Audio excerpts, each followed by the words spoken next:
Sumarið 2020 opnaði veitingastaðurinn Mathús milli Fjöru og Fjalla á Grenivík. Það eru systkinin Ágúst og Halla sem eru í forsvari fyrir veitingahúsið, en veitingastaðurinn er nýjasta viðbótin við fjölskyldufyrirtækið milli Fjöru og Fjalla sem hefur síðan 2017 sérhæft sig í öðruvísi markaðssetningu og kjötvinnslu á sauðfjárafurðum frá býlinu Fagrabæ. Mathús milli Fjöru og Fjalla, þetta er miklu meira en veitingahús. Já, það má segja það. Þetta er svona heildarupplifun að okkur finnst. Útskýrðu það eins nánar? Já, þú kemur hérna og fær svona upplifa það sem við höfum að bjóða úr héraðinu. Við erum með náttúrulega okkar kjöt og svo bjóðum upp á einfaldan matseðil og með fiskinn hérna neðan á bryggju hjá Gjögri og hérna síðan er bara hægt að fá svona, það er svona margt sem minnir á sauðkindina. Við erum náttúrulega með lópan okkar og gærurnar og svo er staðurinn innréttaður eins og fjárhús þó að hérna það sé gert á mjög elegant máta. Hvert smáatriði á veitingastaðnum er úthugsað og útfært á smekklegan hátt. Og talandi að innréttingarnar minni á fjárhús, þá er viðurinn í veggjaklæðningunni til dæmis sá hinn sami og notaður er í hefðbundin fjárhúsagólf. Fyrirtæki milli Fjöru og Fjalla er þekkt fyrir að nýta sem mest af sauðkindinni og sú hugsun skilar sér meðal annars inn á matseðil staðarins.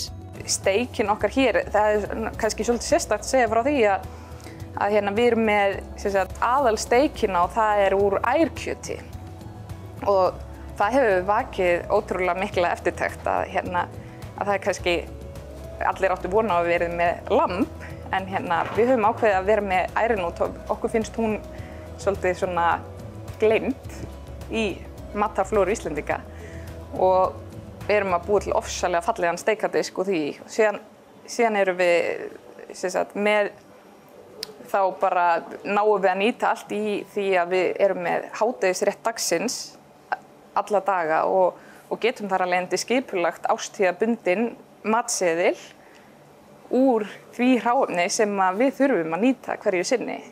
Þannig að við höfum svona betri tök á því og svo erum við náttúrulega með þessa sölu á lópa og gærum svona til þess að loka hringnum. Þrátt fyrir að veitingastaðurinn hafi átt bratta byrjun frá því hann opnaði í miðjum heimsfaraldri, þá er Halla bjartsýn á framhaldið. Þá segir hún að vera sérlega gleðilegt að fólk úr nágrannabyggðunum hafi verið duglegt að fá sér bíltúr til Grenivíkur og koma við hjá þeim. Það er ótrúlega gaman og það náttúrulega er töluverð uppbygging hérna á svæðinu þannig að sundlaugin er orðin hinn glæsilegast, það voru teknir nýjir pottar í notkun þar og þannig að það er líka, þetta hjálpast allt að. Já, skemmtilega gönguleiðir hérna í grenndinni líka. Já, þeir eru nú nýbúin að stika hérna til dæmis höfðan, þannig að það er komin svona merkt gönguleið og alltaf framfærir í því. Ofboðslega gaman að koma og ganga hérna fyrir rauninni mjög breiðan aldurshóp. Þú getur verið bara, ég vil meina að hér geti fólk gengið á öllum aldri. Já. Og hér ættu líka allir að geta komið til okkur í mat. En nú hafa náttúrulega, hefur verið veitingahúsarekstur áður í þessu húsnæði sem ekki hefur kannski gengið upp eða gengið nógu vel. Gekk allavega vel tíma og svo bara er alltaf breytingar og hlutinni breytast og fólk vil leggja áherslu á nýja hluti. Já, en af hverju heldur þetta muni ganga hjá ykkur? Ég ætla ekki að eyðileggja bjartsýnina. Nei, ég held bara að við erum kannski bara breiðar í hópur og svo höfum við kannski bara aðra forsendur þar sem við höfum kjötvinnsluna líka og höfum svona kannski tækifæri á að í rauninni hafa þungan á fleiri en einum stað og svo er náttúrulega líka bara tækifæri í því að það er mikið kannski vinsælla að ferðast innanlands núna og líka að fólk er kannski meira tilbúið að fara aðeins lengra. Við erum svona orðin það er orðið styttra á Grenivík finnst mér. Það verður það alltaf eftir því þar sem að sundlaugin er orðin betri og það er meiri fókus núna á til dæmis út að það er að koma hótel þannig að þá bara svona styttir það leiðina. Það er náttúrulega mikil hjólamennska og þessi útilífs eða